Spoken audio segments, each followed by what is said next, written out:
Here today, since I've been in the Senate, which has been a little over 5 years, I think I've been the most steadfast voice in terms of whatever we want to do here.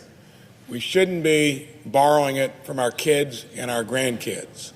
Any of you up there listening, it's a sad state of affairs in the sense that just a little over 5 years ago, we were $18 trillion in debt, borrowing at the tune of about $1 trillion a year to backfill for all the things we want to do here and ask you and your kids to pay for it. To me, that's a bad business plan.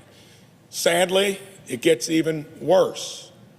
Over these 5 years, instead of $1 trillion annually, it's now $1 trillion every 6 months. For those of you that are good at math, take current interest rates, apply that to 34 trillion, soon to be 35, if it's not already crossed that threshold. That is a big figure with a lot of zeros behind it. To put it in perspective, the interest on that alone is going to be about what we spend on defense in the next year, or the discretionary side of our budget. How we've ever gotten there, I don't know. We're going to be considering another package tomorrow, Friday, that takes the whole process of doing budgets, asking, do you really need it? Aren't there some places that we can surely get back to where we don't spend more than we take in? Because when we don't, we're borrowing every penny of it. And on every dollar that we spend here, 5 years ago, it was about 20 cents of that dollar we had to borrow. Now it's 30 cents. And the arithmetic, the numbers don't just go away. It'll be the single biggest thing all of you, this country, has to deal with over the next 5 to 10 years. And it's just starting to get to the point where it's going to literally break the back of the American public. Sooner or later, you won't have people lending us that money. Sooner or later, it's going to crowd out almost everything we do here. And it's shameful in my mind. I want to focus on one actually small part of it, but what is symbolic of what shouldn't be happening here. Earmarks. Earmarks are justified because we ought to be able to maybe do it better here, should have input in it, not let the executive branch do that. But to me, that would be valid. Please watch out for this.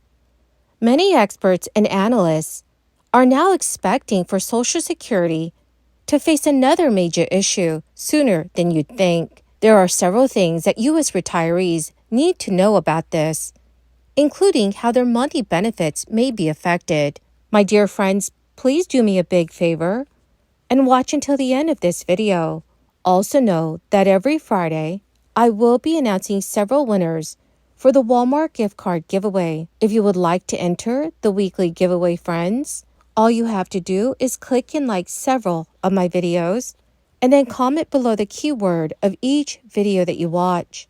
The more videos that you comment on, the greater your chances, dearest friends, of winning these giveaways. Social Security, originating during the challenging era of the Great Depression, has become a vital lifeline for approximately 70 million Americans every year, encompassing retirees, disabled individuals, and surviving spouses.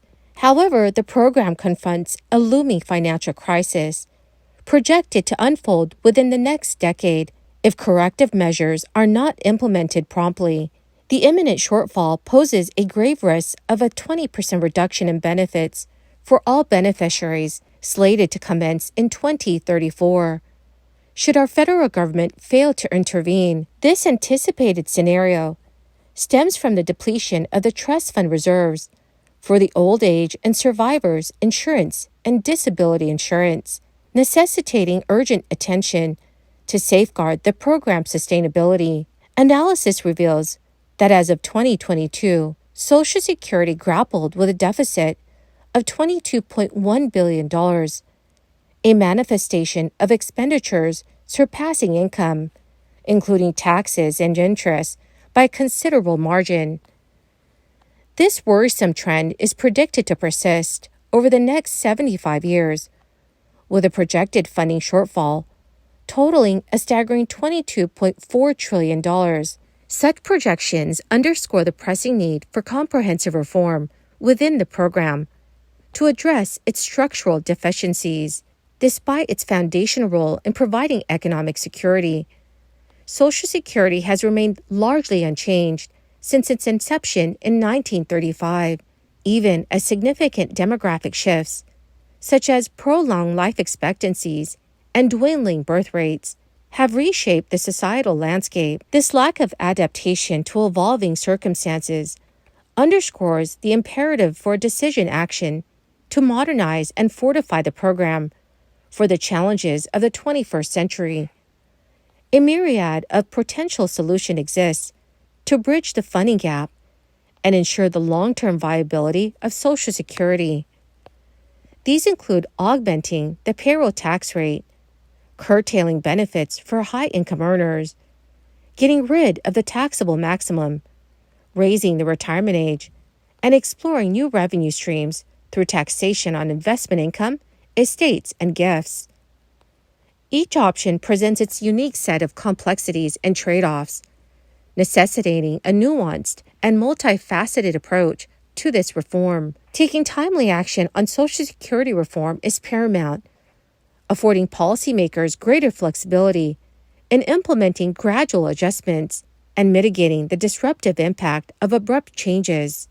So while resistance to tax increases may pose a challenge, public sentiment indicates a willingness to contribute more to preserve the integrity of the program. Optimistic forecasts of future economic prosperity suggest that future generations will possess the financial means to support measures aimed at strengthening Social Security.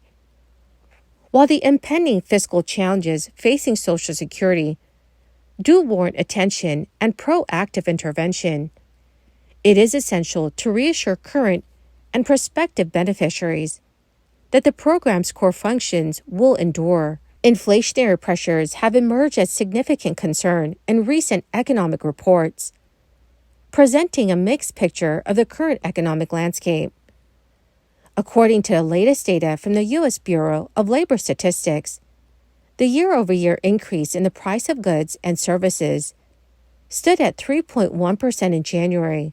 While this figure represents a slight decrease from the 3.4% recorded in December, it still remains above the Federal Reserve's target rate of 2%, indicating ongoing inflationary pressures. Although inflation has moderated from the post-crisis highs observed earlier, which peaked at 9.1%, it continues to be a significant factor influencing economic dynamics and policy decisions. The persistence of inflation at levels above the Fed's target rate underscores the need for continued vigilance and policy adjustments to maintain price stability and support economic growth. Well, my awesome and amazing friends, that is the end of my daily stimulus update video for today.